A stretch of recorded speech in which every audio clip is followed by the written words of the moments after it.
Welcome to the I-29 Moo U Dairy Podcast. The I-29 Moo University is a consortium of the land-grant universities located in Minnesota, Iowa, South Dakota, and Nebraska. This podcast covers timely news, information, and research for today's dairy industry. Hi, my name is Jim Salfer. I'm a University of Minnesota regional dairy educator, and I'm joined with my co-host here today and colleague, I consider him a colleague, Fred Hall from Iowa State University. Welcome, Fred. Well, thank you, Jim. These podcasts, when we first started, I didn't even know what a podcast was. But I tell you, doing a podcast with you has really become fun. And you always pick fantastic people to invite on, and we've done it again. Yeah, I'm really excited to have Dr. Amber Adams Progar. She's a professor and dairy management specialist at Washington State University, and I've really been fortunate. I don't know, when was it, Amber? About 10 or 15 years ago, you were at the University of Minnesota and did a project Exactly. together. Yeah, we did a project, really, Amber did all the work on automatic calf feeder project. So you may have seen that published, but all that work was done by Amber. And she was just talking about our miserable winter that we had the winter. And I think it was that winter of the polar vortexes when it was, a high day over a couple months, well, I think about zero. So she was out trooping on those barns. Oh, Jim, you have no idea. We were out at these farms collecting blood samples from calves and hutches, right? And the blood would freeze in the needle before it got into the tube. That's how cold it was. That's what Oh, we were doing. yeah, it was really cold. But anyway, Amber had written an interesting article about a month or so ago, and her background really is animal behavior. And so our topic today is going to be how human attitude and behavior around these animals actually affects the behavior and well-being of cattle. So Amber, did I do a little introduction? Do you want to tell a little bit more about your background? Oh, well, I noticed you didn't mention my experience with lizards, but that's okay. That's for another time. So we'll leave that out for today. But no, I thought that was a great introduction, Jim. And thank you, Fred and Jim, for allowing me to come share some of our stories and some of the experience we have in dairy cattle behavior. And I just want to preface by saying that we don't like to talk a lot about like mental health or well-being, sometimes as farmers. And so really was trying to look at a way of saying, your well-being affects more than just you and your family and your employees. It also affects your animals. And so that was kind of the perspective that we started this story on. Yeah, I think and it kind of wraps safety into there, which I think is Mhm. interesting. And I think it's important to talk about. There was some research that was done in 2019, and I'm not familiar with that research at all, but do you want to expound on that? It was some research looking at farmers that had lower levels of stress, their cows had better performance. Yeah, Jim, that it was a really great study. It was actually done over in Norway, but I think that the topic fits just fine if whether you're in Minnesota or Washington just as well, right? Over 900 farmers that they worked with to try to get this data. 900 farms represented, which is really a phenomenal, set of data. But they were looking at farmer stress and well-being and try to get a feel for how farmers were feeling as far as their stress level, as well as things like loneliness and fear and sadness, and then compared it to how their animals were doing. They use an animal welfare index that encompassed things like animal longevity. Obviously, longevity is important to us in the industry. They looked at things like fertility, how their animals were doing reproductively, as well as health and other factors. And there was a strong correlation there. Farmers that were doing better themselves from a well-being and stress standpoint, their animals were doing better too, which that study, it just really struck me, right? Because making that connection between, okay, if I as a farmer am doing better and taking care of myself, it's also benefiting my animals, and that's where, they're my income. And so really it's a win-win if I take better care of myself. So it was what a phenomenal study though, to take, two almost completely different things that we usually don't bring together, right? And saying there is a relationship here. So I just thought that was a great study. Yeah, you can see where that becomes a vicious circle on farms, right? When we get impatient and high strung with our animals. Well, then they get high strung and they kind of running around. Well, the more they run, the more upset we get. I mean, all the listeners have probably been in that situation where it just kind of escalates from one thing after another. And I think you're talking a little bit more not about a specific situation, but just chronically, if you're chronically stressed and high strung around your animals and cattle, that eventually they react to. I mean, a good example is robot farms. You go in those farms where people aren't in the pens chasing cows, those cows become so tame. I mean, it's just Yeah. kind of unbelievable. And so animals, I think you're right, Amber. I've always been fascinated because I think animals are really a reflection in a way of their owners, Hmm. or their temperament. Not every animal, of course. You always got those that need to become hamburger. But otherwise, a lot of times, Fred, do you have any comments? I just, again, I thought this article was really interesting. Yeah, I'm going to follow up and just say, we all recognize when we walk in a barn, broken tails and scars. But Amber, help me focus away from those obvious things to some of those little things. I mean, I remember I would milk for dairymen when I went to college, and I'd walk into barns, and if the dairyman was loud and jerky in his movements, I'd see those head dodges and all that. What do you see? What are some of those non-obvious things that you picked up on? Right, you bet, Fred. So, gosh, I'm gonna hit the nail right on the head here, okay? And I'm just gonna give everyone that's listening something to think about. So, there's numbers out there that if you think about cows going into the parlor, right? You've invested in every drop of milk that's in that udder, right? That was an investment. If something happens that startles that cow and causes a distress, right? Causes that animal distress, it's going to take her body's going to react, right? So she's in the holding pen. Her body is now under distress. She's having a reaction, a response to that distress, which is negative, right? Which means what? She walks into that parlor, you hook her up to milk her, or even if it's a robot milker, she walks in to get milk and you're not going to get every drop. And why is that? Well, because we talk a lot about like cortisol and oxytocin, right? And milk letdown.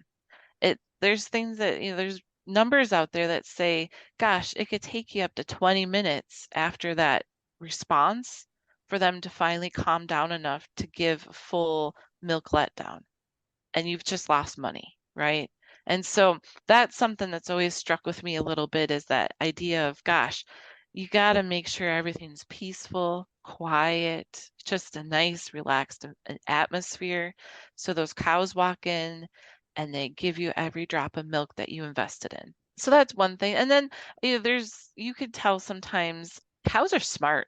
I don't know if you guys notice that sometimes on the farm, but they are smart. And so they remember if there's a certain handler or a certain milker that's always a little bit on edge, right? They remember that and they will try to avoid that person. Um, Sometimes avoidance behavior can result in running or fleeing, right? And that's when they can slip and fall.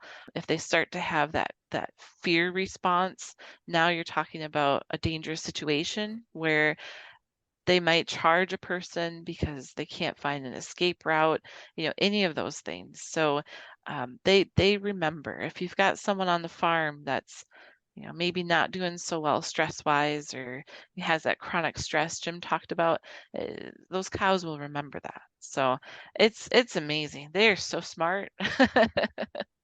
A story that I was out with a colleague. I got a call, and it was a herd that thought they had stray voltage. They were just convinced they had stray voltage, and so Jeff and Renault and I went out there and we observed a milking procedure, and we were watching. And after we were done observing, Jeff said, "The only stray voltage they've got is a cane sitting in the parlor."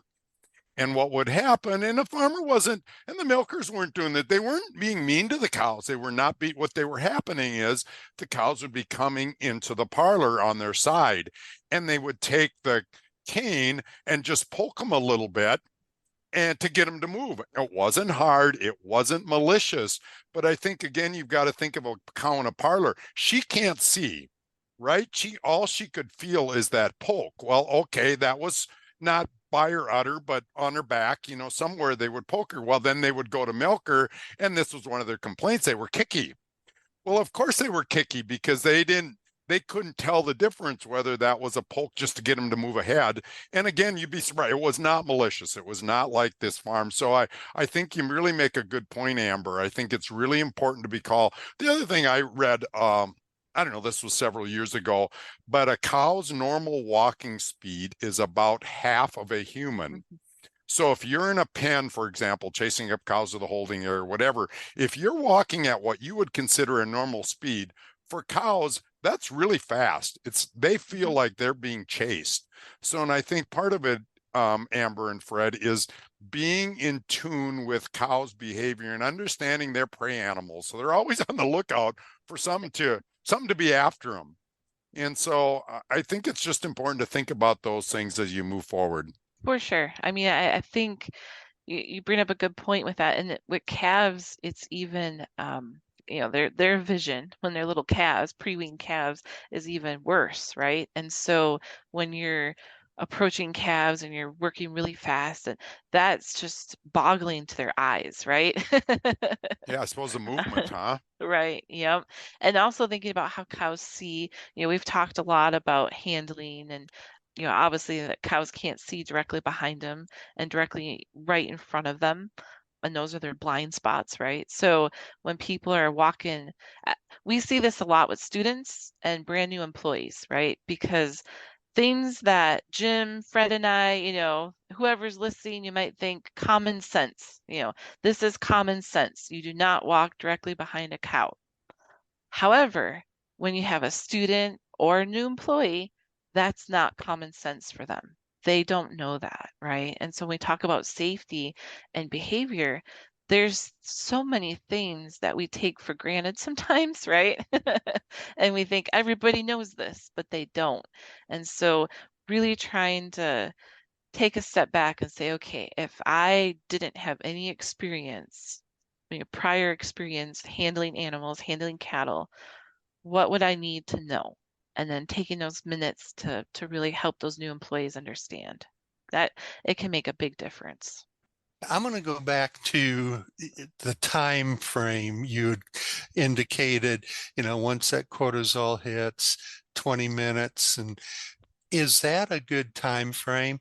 That sounds awful short, that if we're moving cattle and somebody rattles up the pan, I'm big about saying, hey, let's go have a soda pop and let them settle down. And is 20 minutes the amount of time it takes for that to clear their system? We can start over again.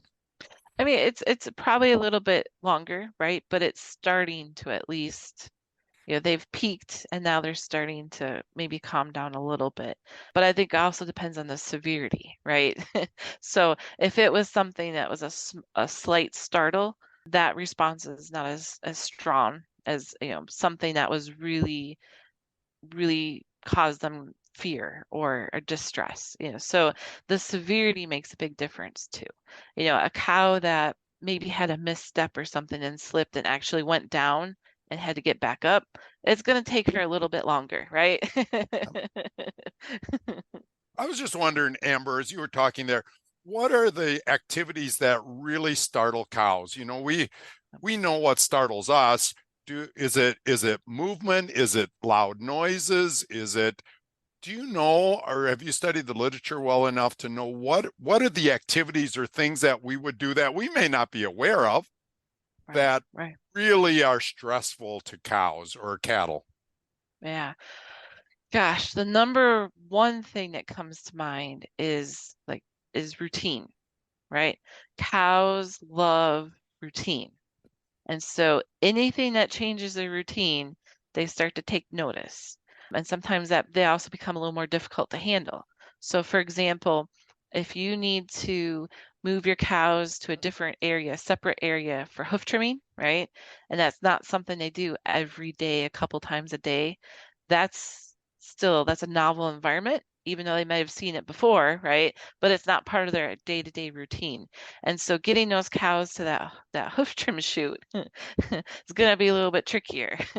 So that can cause them to startle because you're changing up their routine. Routine can include people. So they're used to their people. I know sometimes we'll have field trips come through, right?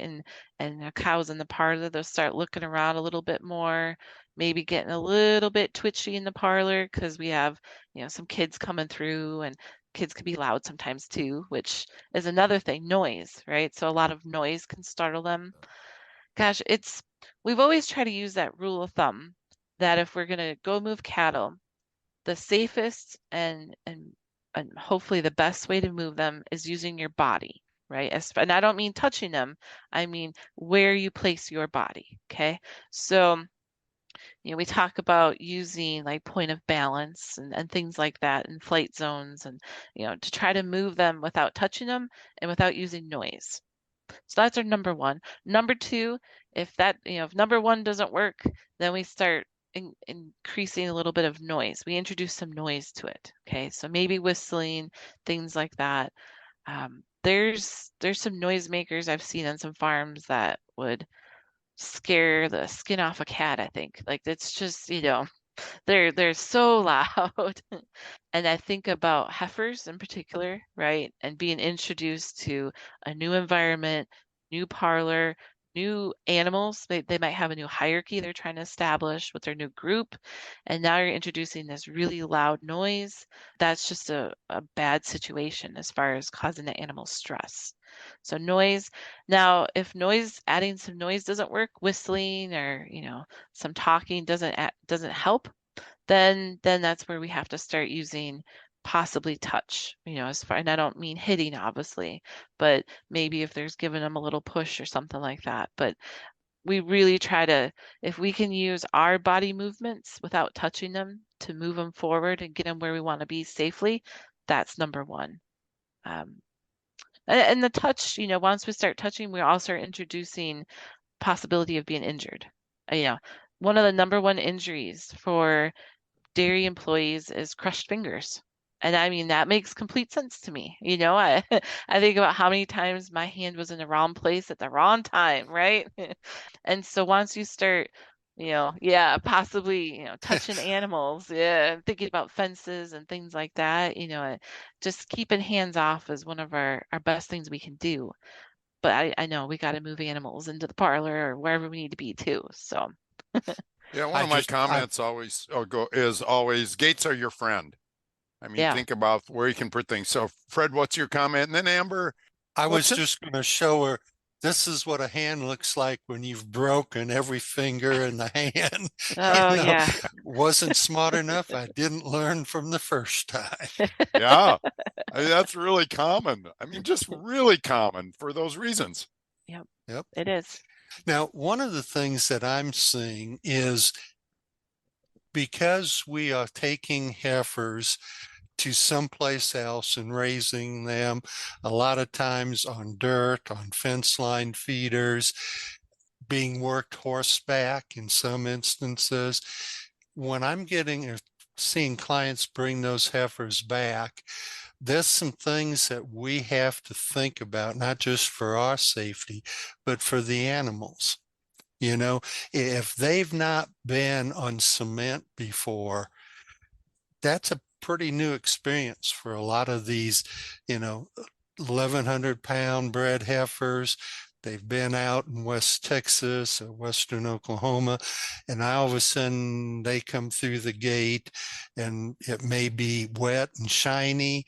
It just may be cement, and that's a new feeling for them. So, you know, learning the animals and us learning how to deal with it, pretty important, isn't it? Oh, definitely. Yeah. No, you're 100% right. We bring up heifers a lot, but truly those are some of our harder to handle animals, right? They don't know the routine yet.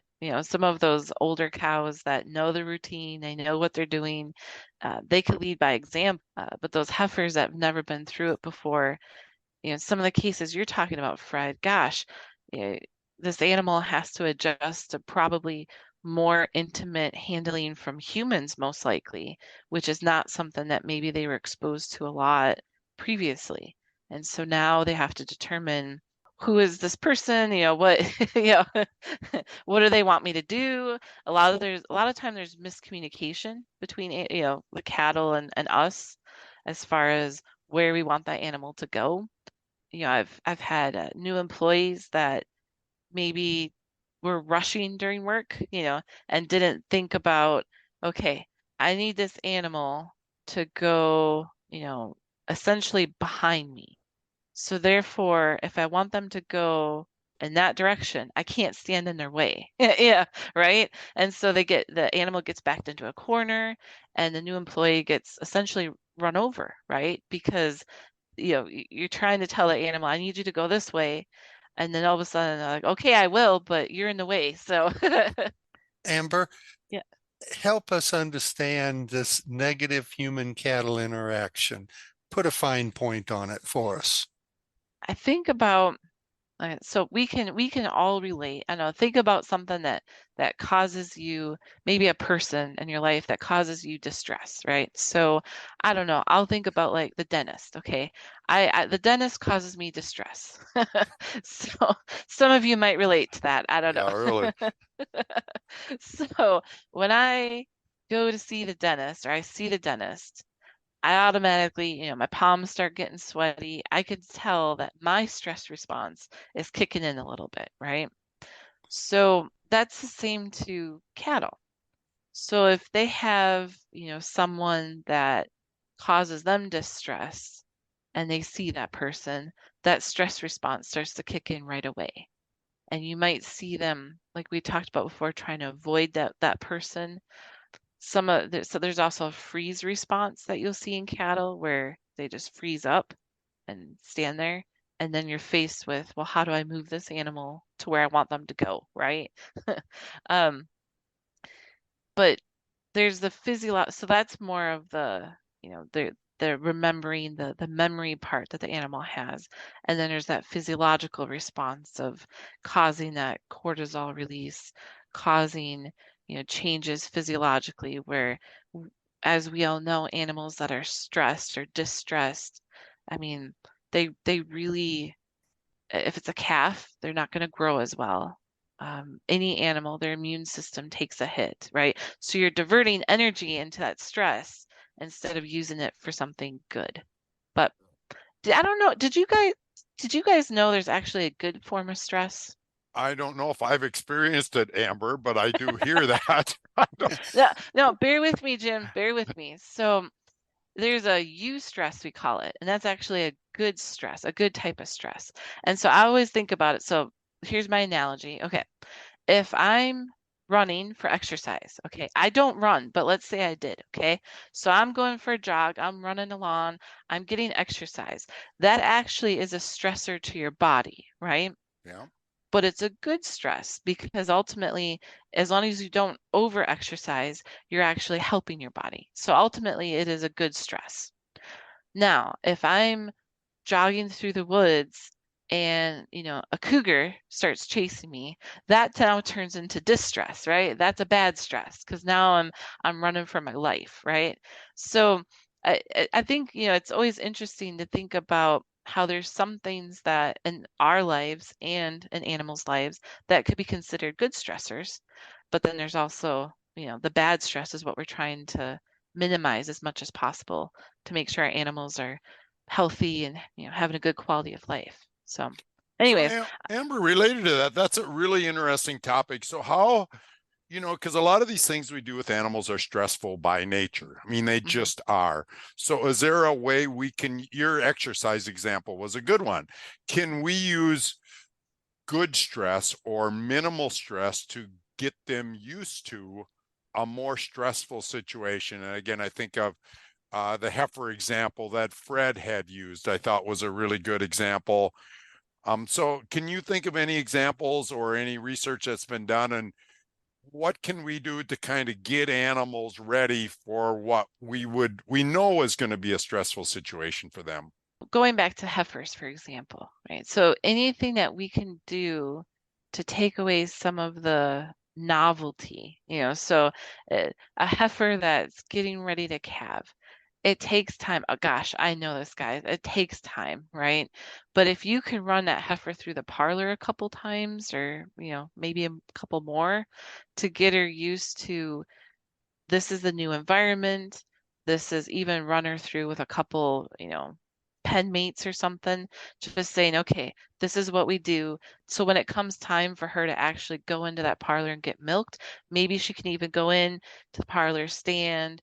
You can kind of, mock run through that process of milking her, just so that she gets used to someone touching her udder, things like that. You're removing some of those stressors along the way, if that makes sense, right? So instead of having, 10 stressors thrown at this heifer all at once, you're removing some of those stressors and making it a little bit easier to bear. That's one way we can minimize things, is helping animals prepare for something we know is coming up. Obviously, we can't always do that because stress will happen and we're not expecting it, right? I think those are some of the best examples I've noticed with people taking time to run heifers through the parlor. They've had really good results. I have a question. Your article, you really talked nice about some safety rules. I mean, we're kind of talking about this interaction between humans and human safety and animal safety. Do you want to run through some common thoughts that you have about safety rules just to keep the humans safe and also maybe minimize the stress or have a better experience for the animal? Of course, yep. I've got three that I always kind of keep hitting home with everybody, right? I feel like three is a good number, because people could just rattle off three pretty easily. So the first one, is using a buddy system, which I know is not always an option, but we try to do as much as we can, especially when we're entering a situation that could be potentially hazardous, right? So I think about cases where, if you're dealing with a mother cow that just calved, and you're trying to remove the calf, and this cow is, in particular, that she's she's going to be a wild one to deal with. That might be a good opportunity to have a buddy, right? Because too often we think, oh, I could just go do this on my own. It's not going to be that big of a deal. But if something were to happen, you need someone that's there that can either try to help you or get help for you. So using that buddy system is always important. And then we always talk about rushed work, right? Rushed work is not safe work. And actually, rushed work really isn't that efficient either. So hope you guys will let me share a story real quick. But I was in this parlor, beautiful parlor, right? The employees are bringing the cattle in, and everything was going pretty well. But they had a milker that was down in the pit that was essentially trying to use point of balance in a way. I don't know if he realized this, but he was walking opposite the cattle as they were coming in, right? So that they would, once you cross those shoulders, they walk past you and you could keep going, keep the line moving in, right? But he was in a hurry, right? So he was moving super fast. So what happened? Well, he was moving a lot faster than the cows were. So he'd get to the end of the line, stop, turn around, walk back, which does what? The opposite, right? Because as you walk back with the cattle, they stop, right? So it was stop, stop, stop, stop. And then he would sigh, you know, and he would turn around and he would go back opposite the cattle and they would start walking again. So he'd stop, he'd turn around. He did this for like 20 minutes, guys. And I thought, now wait a second. Let's take a time out. Let's evaluate what we're doing. But, so rush work is just not safe work. I mean, the job's got to get done. We don't have enough time in the day, but ultimately we got to be safe. So, and then the third one is that you always have to be aware of your surroundings. Okay, so I I'm a big proponent of, you got to have an exit plan or an exit strategy. So any environment they're in, looking around and saying, okay, if I needed to get out of this pen, or if I needed to get out of, this area, how would I do that? Am I going to jump over that gate? Am I going to squeeze through the gate? Am I going to, what is my exit strategy? Because if something happens, you get a feisty cow or who knows what, how are you going to get out of there to make sure you stay safe? And a lot of people don't think about that. I know I didn't think about it very often, right? I would hop into a pen and do what I needed to do and never thought about, oh no, what do I do if, gosh, I was once in Idaho in a pen of cattle and the whole herd turned on me and started rushing, towards me. What do I do, right? What's my exit plan? I wish I had one. No. Yeah, really. Exactly. Instead of thinking, oh shoot, now what am I gonna do? Yeah. Yeah, most people wouldn't say, "Oh shoot, Amber," I Yeah, don't I know, think. I know. I'm trying to keep it clean. Yeah, that's right. Yeah, those are scary. And I think everybody that's worked with animals have kind of sometimes been in those situations one time or another where you go, "Oh shoot, what do I do now?" And sometimes it's so you just have to do so instinctive because it's not usually like you have a lot of time to think about it, right? Yeah, yep, yep. So, but those are kind of those three rules that I like to stick to and share with people, and especially those new employees of, you know, just trying to help them learn how to be safer. Had some good information come out with this. Amber, let's leave the audience with one tidbit of information that you think they need to take away from this. What would it be? Perfect. So going back to the beginning and really thinking, ultimately our goal was to emphasize that, everyone's well-being is important and that, once again, it's important to not only you and your family and your friends and uh, but also your cattle. And so once again, it you got to take that time. There's actually studies that people, a lot of farmers say the cattle actually makes them feel less stressed. And so I think working with cattle sometimes is therapeutic. And so let's keep it a win-win environment for both humans and the animals by taking care of ourselves so we can do a better job taking care of our animals. That's kind of my last little tidbit. Great job. I think that's really good advice for all of us all the time. I think you're really right.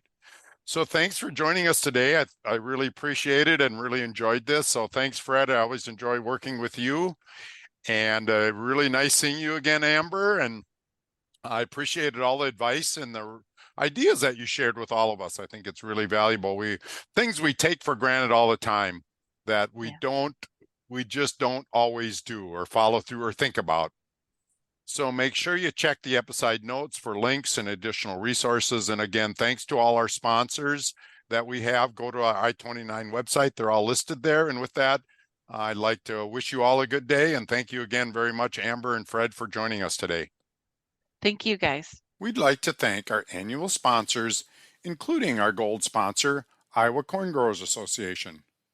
Please visit their website at iowacorn.org. We'd also like to thank our silver sponsors, Pioneer, Connor Agri-Service, Diamond V, and Central Vet Clinic. I-29 Moo University is an equal opportunity educator. For the full discrimination statement, visit extension.iastate.edu/diversity/ext.